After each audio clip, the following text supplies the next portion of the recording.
طویل انتظار کے بعد اسے ایک بیٹی سے نوازا گیا جو خوبصورتی میں اس قدر یکتا تھی کہ اس کے حسن پر چاند بھی فریفتہ تھا۔ نجومیوں نے پیش گوئی کی کہ یہ لڑکی بڑی ہو کر ایک مسلمان کے عشق میں گرفتار ہو جائے گی۔ پریشان ہوئے باپ نے بدنامی کے ڈر سے اپنی رخت جگر کو ایک صندوق میں ڈالا اور اسے دریائے سندھ میں بہا دیا۔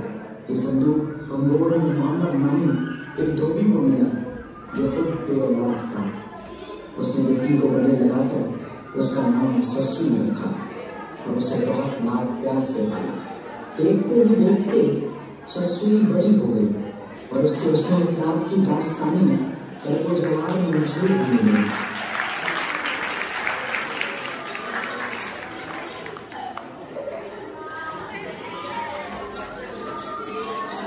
یہ باتیں کیٹس مکران کے شہزادے انہوں کے کانوں تک بھی پہنچی اور اندیکھے ہی سسوئی کا عاشق ہو گیا۔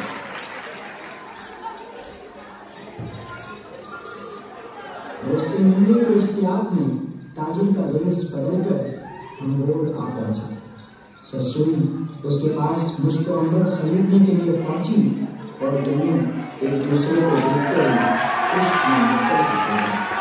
اسی جج دھمار جنی پیٹی پک اپر اگاں جوٹھیوں سوڑنے کے ذکر ہر نبھتی ہک صدا سائر فر۔ جس نے حسن کا جلوہ دیکھا جلائے حسن کیا، جس نے یار کی طلب بڑھی اور درد ہجر پڑا، ان کو پیاس صدا گو کے ہیں وہ بیج بہر میں۔ سسوئی نے اپنی سہیلی کے ذریعے اپنے باپ تک اپنے دل کی بات پہنچائی، مگر محمد اس رشتے پر راضی نہ ہوا کہ دونوں کا تعلق ان کی ذات برادری سے نہ تھا۔ انہوں نے محمد کے سامنے دھوبی بننے کا روپ ڈھالا اور سسوئی کو پانے کے لیے طرح طرح کی آزمائشوں سے گزرا۔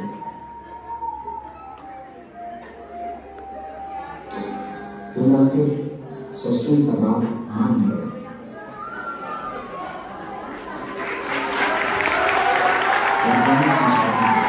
سسوئی کے باپ نے کون سے وعدہ لیا کہ اس شادی کے بعد ہم لوگ ہی میں رہیں گے۔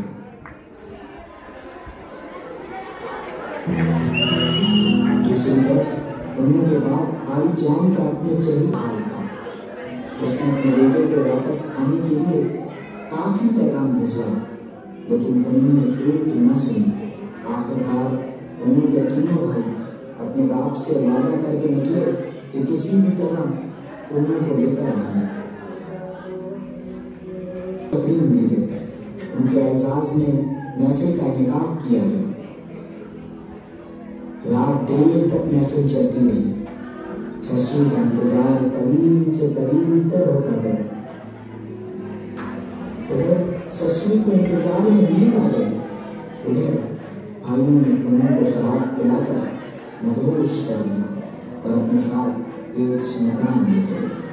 یہ آیا ہے اب ملکا کریں اور کساں ہوں تکڑا تکڑائی پیر بھمو یس بھرن میں اسی بھنجن میر آؤ آجانی اسے رکے ہیں چلنے کو تیار میں کھاتی گم ہوتی راہیں ڈگر ڈگر دشوار تو بھی آ کر اس قدمی کو راہ دکھا کو یار میں ہوں نار پہنچے کالج قدم۔ جب سسوئی کی آنکھ کھلی تو انہوں کو قریب نہ آ کر بہت پریشان ہوئی۔ جب سارا ماجرا پتہ چلا تو وہ بہت روئی، خود کو بہت کوسا اور پھر پیدل انہوں کی تلاش میں نکل پڑی۔ آلو اکیل آئے نمبرا بھاگ کے ہمیں ہن بھنبھوڑی گھریا کرن دل اجو اوٹھی ودن ہمیں سا ہم کو بڑی تھی میری قسمت کہ میں سوئی سزا کے خواب جس کی خاطر شہر بھنبھوڑ میں رہے ہی دل بیدار دے کر ہجر ہزار چلے گئے اسوار۔ سسوئی کو حشر اپنی دشمن معلوم ہو رہی تھی جو اسے کنوں سے دور لے گئی تھی، اپنی نیند سے لے کر کنوں کے بھائیوں تک، اونٹوں سے لے کر سال بانوں تک، وہ ہوا اس نے کنوں کے قدموں کے نشان مٹا دیے تھے، وہ سورج اس نے غروب ہونے میں تاخیر کی، وہ آسمان جو دوران سفر مہربان نہ ہوا، اور وہ چاند جس کی روشنی دیر پا ثابت ہو گئی۔ چلتے چلتے سسوئی کے پہاڑوں کے درمیان ایک چرواہا نظر آیا تو اس نے اس سے کنوں کے قافلے کی بابت دریافت کیا۔ جب چرواہے نے اس قدر حسین لڑکی کو دیکھا تو اس پر بری نظر رکھی۔ جب سسوئی نے کوئی چارہ نہ دیکھا تو اس نے چرواہے سے پانی لانے کو کہا۔ چرواہا پانی لانے گیا تو اس نے خدا سے دعا مانگی۔ پہاڑ شک ہو گئے اور سسوئی اس کے اندر سما گئی اور اس کی جنگی باہر گئی۔ چرواہے نے جب یہ ماجرا دیکھا تو توبہ کی اور پتھروں سے سسوئی کی قبر بنا دی۔ مر تمتاری تھی وہی جی مجور مرد مرنا ہو ان کے لیکن مگر حاصل کر سندرتا جینے سے کیا حاصل، مر کر ہی پائے گی سسوئی یار کے وصال کی منزل میں۔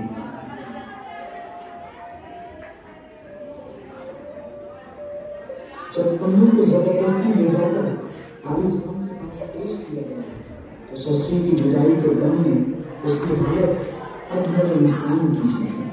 جب باپ نے بیٹے کی حالت دیکھی تو اس کو جا کر سسوئی کو اپنے ساتھ لے کر آنے کی اجازت دے دی۔